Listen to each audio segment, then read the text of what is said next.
என் உயிரினும் மேலான அன்பு உடன்பிறப்புகளே, இந்த தலைப்பில் உரையாற்றுவதற்காக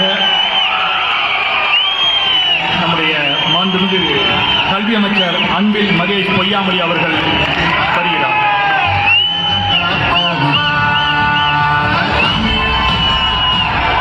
கல்வி மட்டுமே சமத்துவம் மலர் செய்யும் மிக பெரும் ஆயுதம் என்று சொன்ன முத்தமிழர் கலைஞர் அவர்களை படிக்காத மேதை ஒருவரை காட்டுகிறேன் என்று யாராவது சொன்னால் படித்த லட்சம் பேரை காட்டுவோம் என்று சொல்லுவோம். முன்னவர்கள் சொன்னது என்பது எங்கே நாமெல்லாம் படித்துவிடப் போகின்றோமோ என்கின்ற சூழ்ச்சி வார்த்தைகள் என்று இன்றைய இளைய சமுதாயத்துக்கு எச்சரிக்கை விடுவது மட்டுமல்ல, அவர்களுக்கான எல்லோருக்கும் எல்லாம் என்கின்ற கல்வி புரட்சியை நடத்தி கொண்டிருக்கின்ற வாழும் நீதி கட்சி தலைவர் நமது மாண்புமிகு தமிழ்நாட்டுடைய முதலமைச்சர் அவர்களை வணங்குகின்றேன். பல பேர் வாழ்க்கையை ஏற்றிய முத்தமிழர் கலைஞருடைய வாரிசு இன்றைக்கு கொடியேற்றி இந்த மாநாட்டில் கலந்து கொண்டிருக்கின்றார். அவருக்கும் என்னுடைய வணக்கங்கள். தொடர்ந்து உரையாற்றி இருக்கின்ற ஒவ்வொருவரும் இங்கே பல தலைப்புகளை பேசியிருக்கிறார் என்று சொல்லும் பொழுது, தலைப்புகளுக்கெல்லாம் தலைப்பு என்னுடைய தலைப்பு என்று நான் பெருமையோடு எடுத்து சொல்வேன். சொல்வதற்கு காரணம், இந்த மாநாட்டை மாநில உரிமை மீட்பு முழக்கம் என்று சொன்னவர் நமது தலைவர் அவர்கள். மீட்பு என்று சொன்னாலே எப்பொழுதும் அது அடமானம் வைக்கப்பட்டிருக்கிறது என்ற அர்த்தம். உண்மைதான். கடந்த அதிமுக என்கின்ற அந்த அடிமை அரசாங்கத்தினால் இந்த மாநில உரிமைகள்லாம் பறிபோனதுக்கு பிறகு அதை மீட்டெடுக்க வேண்டும் என்பதற்காக நடைபெறுகின்ற மாநாடு இந்த மாநாடு. அந்த மாநில உரிமை பறிபோனதின் காரணமாக நமது தங்கை அனிதாவிலிருந்து பல பேர் தங்களுடைய உயிரை இந்த கல்விக்காக நீத்திருக்கிறார்கள். ஆக அப்படிப்பட்ட நம்முடைய மாணவ செல்வங்களுடைய பெயரில் நுழைவாயில் தாங்கி இருக்கின்றது இந்த மாநாடு. இனி இதுபோன்று ஒரு நுழைவாயில் அமைந்துவிடக் கூடாது என்பதற்காக மாணவர்களுக்காக இன்றைக்கு போராடி கொண்டிருக்கின்ற நமது புரட்சியாளர் மாநாட்டினுடைய தலைவர் 8 கோடி தமிழரின் 10 கோடி தலை மாநாட்டு தலைவர் மாண்புமிகு உதயநிதி ஸ்டாலின் அவர்களை நான் வணங்குகின்றேன். எனக்கு கொடுக்கப்பட்டிருக்கின்ற தலைப்பு என்பது கல்வி புரட்சி. இந்த கல்வி புரட்சி என்று வரும்பொழுது இதை நான் 3 அத்தியாயங்களாக பிரித்துக் கொள்ள நான் ஆசைப்படுகின்றேன். சொல்வதற்கு காரணம், 4 பேர் மட்டும் நல்லா இருந்தா போதும்னு சட்டம் தீட்டுறவங்க சாதாரண தலைவர்கள். 4 பேர் சேர்ந்து இந்த நாடே நல்லா இருக்கும்னு நினைக்கிறவங்க நீதி கட்சி தலைவர்கள். அவருடைய வழித்தோன்றலாக உங்கள் அனைவரையுமே நான் இங்கே பார்த்துக் கொண்டிருக்கின்றேன். ஆக அந்த விதத்தில் முதல் அத்தியாயத்தில் ஒவ்வொரு அத்தியாயத்தில் 4 பேர்களாக நம்முடைய இனத்தையும் நம்முடைய மொழியையும் நாட்டையும் இன்றைக்கு பாதுகாத்துக் கொண்டிருக்கின்றார்கள். அதில் முதல் அத்தியாயத்தில் வருகின்ற அந்த 4 பேர், வெள்ளுடை வேந்தர் என்று சொல்லக்கூடிய சர்பிடி தியாகராயர், இலக்கிய சிற்பி என்று சொல்லக்கூடிய TM நாயர், திராவிட தந்தை என்று சொல்லக்கூடிய நடேசனார், ஒப்பற்ற தலைமை என்று பாராட்டப்பட்ட நமது பனகல் அரசர். 2வது அத்தியாயத்தில் இருக்கின்ற அந்த 4 பேர் இங்கே படமாக இருக்கிறார்கள். தந்தை பெரியார், பேரறிஞர் அண்ணா, முத்தமிழறிஞர் கலைஞர், நமது இனமான பேராசிரியர். 3வது அத்தியாயத்தில் இருக்க அந்த 4 பேர் என்னுடைய உரையை நிறைவு செய்யும் பொழுது அதை நான் சொல்கின்றேன். சொல்வதற்கு காரணம், நம்முடைய தமிழ்நாட்டுடைய முதலமைச்சர் வாழுகின்ற நீதி கட்சி தலைவர் என்று சொல்கிறேன். ஏன் அதை நான் சொல்கின்றேன்? இன்றைக்கு எல்லோரும் பேசியது போல கொரோனா காலத்திற்கு பின்பு எல்லோரும் சொன்னார்கள், பள்ளிக்கூடம் எப்பொழுது திறக்கப் போகின்றது, பள்ளிக்கூடம் எப்பொழுது திறக்கப் போகின்றது என்று. ஆனால் நம்முடைய மாண்புமிகு தமிழ்நாட்டு முதலமைச்சர் அவர்கள் தான் சொன்னார்கள், 2 ஆண்டுகளது ஊரடங்குக்கு பிறகு பள்ளிக்கூடம் மட்டும் மூடி கிடக்கல, நம்முடைய பிள்ளைகளோட அறிவு மூடி கிடக்கின்றது, முதலில் அதை திறக்க வேண்டும் என்று சொல்லி இல்லம் தேடி கல்வி என்கின்ற ஒரு திட்டத்தை, இன்றைக்கு உலகமே பாராட்டுகின்ற திட்டத்தை கொண்டு வந்தவர் நமது மாண்புமிகு தமிழ்நாட்டுடைய முதலமைச்சர் என்கின்ற பெருமை நமக்கெல்லாம் உண்டு. ஆக அது மட்டுமல்ல, இன்றைக்கு வயது வந்தோர்கள் இருக்கின்ற பள்ளிக்கூடமே செல்லாதவர்களுக்கும் கல்வி அறிவை வழங்க வேண்டும் என்பதற்காக இன்றைக்கு பல்வேறு திட்டத்தை நாம் கொண்டு வந்து கொண்டிருக்கின்றோம். இதைதான் முத்தமிழர் கலைஞர் காலத்திலே அறிவொளி இயக்கம் என்று இருந்தது. நீதி கட்சி காலத்திலே நடேசனாவுடைய மருத்துவமனை வளாகத்திலே வயது வந்தோர் வயதானவர்களுக்கான கல்வியை புகுத்தக்கூடிய அந்த ஒரு திட்டமாக இருந்தாலும் சரி, இலக்கிய கூட்டங்களாக இருந்தாலும் சரி, அங்கே நடந்தது என்பது இதையெல்லாம் ஒரு வரலாறு. அதே போல பேசியவர் சொன்னது போலதான் காலை உணவு திட்டம் ஏறத்தாழ 18 லட்சம் பேர் இன்றைக்கு நம்முடைய பிள்ளைகள் பசியோடு வருகின்ற பிள்ளைகள் பசியை ஆற்றிய தாயுள்ளம் கொண்ட புண்ணியவான் தான் நம்முடைய மாண்புமிகு தமிழ்நாட்டுடைய முதலமைச்சர் என்று இன்றைக்கு உலகமே பாராட்டுகின்றது. ஏன் நம்முடைய திட்டத்தை பார்த்து மற்ற மாநிலங்களும் இன்றைக்கு அதை பின்பற்றக்கூடிய அளவுக்கு அந்த திட்டத்தை அவர் செய்து கொண்டிருக்கின்றார். முத்தமிழர் கலைஞரை பொறுத்தவரைக்கும் மதிய உணவு சத்து உணவு என்பது சத்தாக இருக்க வேண்டும் என்று பிள்ளைகளுக்கு அந்த உணவை வழங்கினார்கள். நீதி கட்சிக்கு நீங்க சென்று பார்த்தீர்கள் என்று சொன்னால் சர்பிட்டி தியாகராயர் அன்றைக்கு மதிய உணவை வழங்கி காட்டினார்.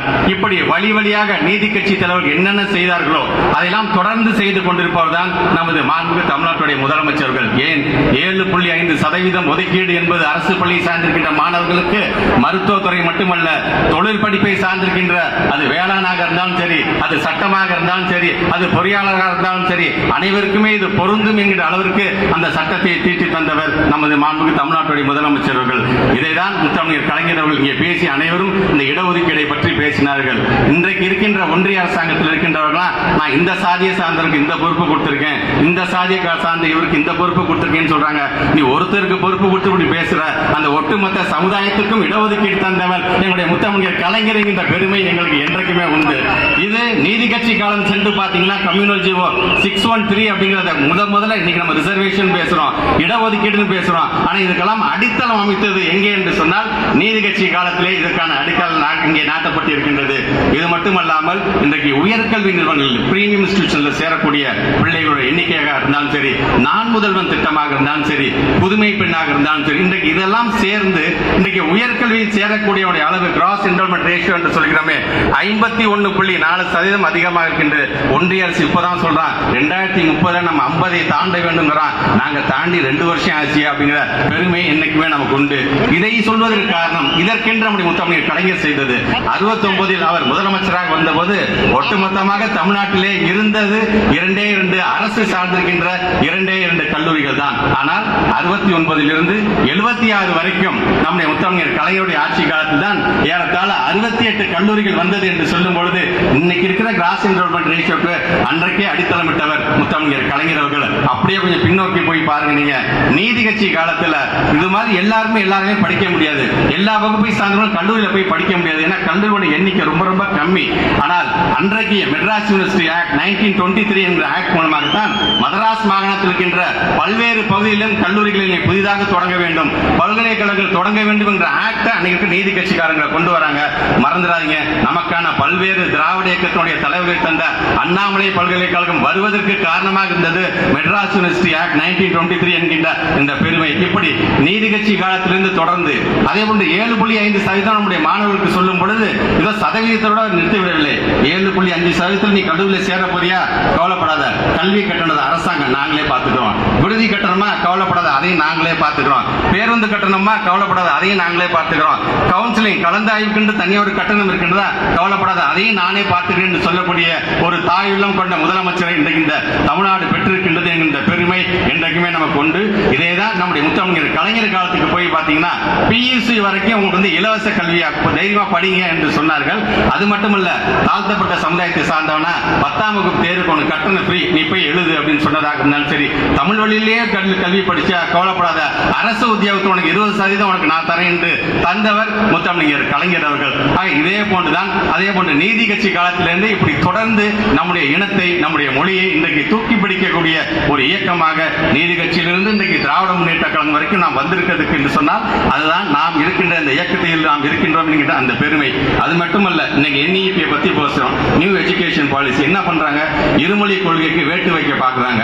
பிள்ளைங்களுக்கு எப்படி ராஜாஜி காலத்தில் அந்த குலக்கல்வி என்று கொண்டு வர முடியும், கொண்டு வர போகிறோம் ஒரு உத்தேசம் இருக்குது என்று சொன்ன பொழுது தந்தை பெரியார், பேரறிஞர் அண்ணா, முத்தமிழர் கலைஞர் இவங்கெல்லாம் சேர்ந்து ஒரு ஆர்ப்பாட்டம் செஞ்சதுக்கு அதை எப்படி கைவிட்டார்களோ அதே போன்ற ஒரு வழியில் தான் இன்றைக்கு NEP என்கின்ற வகையில் அதையும் கொண்டு வருவதற்கான அந்த பணியில் அவங்க ஈடுபட்டு இருக்காங்க.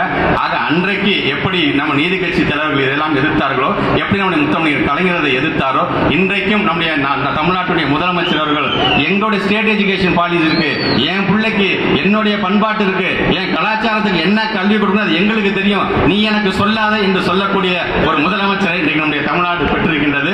இன்னும் இது போன்று தொடர்ந்து 7 4.5%-இருந்து 7.5 கோடி ரூபாய் நிலத்தை தந்திருக்கின்ற பூர்ணம் அம்மாள் வரைக்கும் இன்றைக்கு கொண்டாடக்கூடிய ஒரு தமிழ்நாடு அரசு தான் நம்முடைய அரசு என்கின்ற பெருமை நாம் ஒவ்வொருவருக்குமே உண்டு.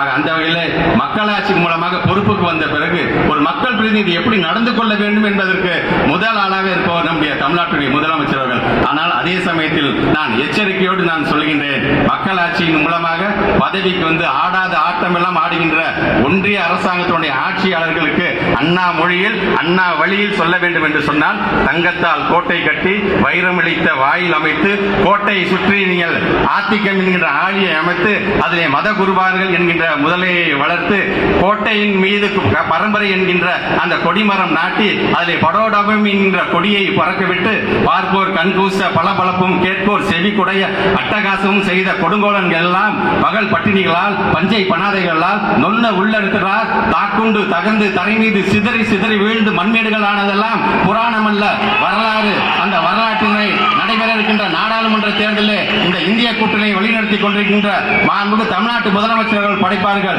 எங்களுடைய இயக்க தலைவர் அவர்களே, இந்திய கூட்டணியில் நீங்க யாரை கை காட்டுகிறீங்களோ அவங்க தான் அடுத்த முதல்வர்ங்கிறாங்க. ஆனா இன்னைக்கு ஒட்டுமொத்த இந்தியாவும் தலைவரே நம்பர் 1 முதலமைச்சர் அவர்களே உங்களை நீக்கி கை நாட்டுகிறது. அப்படி வாய்ப்பு வந்தா தயவு செய்து தட்ட வேண்டாம், அதையும் ஒரு கை பார்ப்போம். ஒட்டுமொத்த உலக அரங்கில் நம்முடைய இந்தியாவை முதலிடத்துக்கு கொண்டு வருவதற்கு நாம் போராடுவோம். அப்படி நீங்கள் போகும் பொழுது இங்கே நீங்கள் வகுத்து தந்த அந்த பாதை, இங்கே நீங்கள் வகுத்து தந்த திட்டம் மூலமாக அதை அடுத்த கட்டத்துக்கு கொண்டு செல்வதற்கு எங்களது மாநாட்டினுடைய தலைவர் இளைஞரணி செயலாளர் மாண்புமிகு அமைச்சர் உதயநிதி ஸ்டாலின் இருக்கின்றார் என்கின்ற அந்த நம்பிக்கை எங்களுக்கு என்றைக்குமே உண்டு. ஆக அந்த வகையிலே 3வது அத்தியாயத்தில் இருக்கின்ற 4 பேர், நம்பர் 1 நமது மாண்புமிகு தமிழ்நாட்டுடைய முதலமைச்சர், நம்பர் 2 திராவிட முன்னேற்ற கழகம் என்கிற நமது தாய் கழகம், நம்பர் 3 எங்களுடைய மாநாட்டுடைய தலைவர் இளைஞரணி செயலாளர், நம்பர் 4 சார்பணிகளாக இருந்தாலும் சாதனை படைக்கின்ற எங்கள் இளைஞருடைய தம்பிகள். நீங்கள் ஒவ்வொருவரும் தான் அந்த 4 பேரில் ஒருவர். ஆக அந்த வகையிலே நம்மளுடைய இயக்க தலைவர் நம்முடைய இளைஞரணி செயலாளர் சொல்கின்ற அந்த கட்டளையை ஏற்று வருகின்ற நாடாளுமன்ற தேர்தலிலே நம்முடைய பொதுச் செயலாளர் பொருளாளர் நமது முதன்மை செயலாளரோடு இந்த நாட்டை காக்கின்ற போருக்கு நாம் தயாராவோம். உழைப்பது நாமாக இருப்போம், உதிப்பது உதய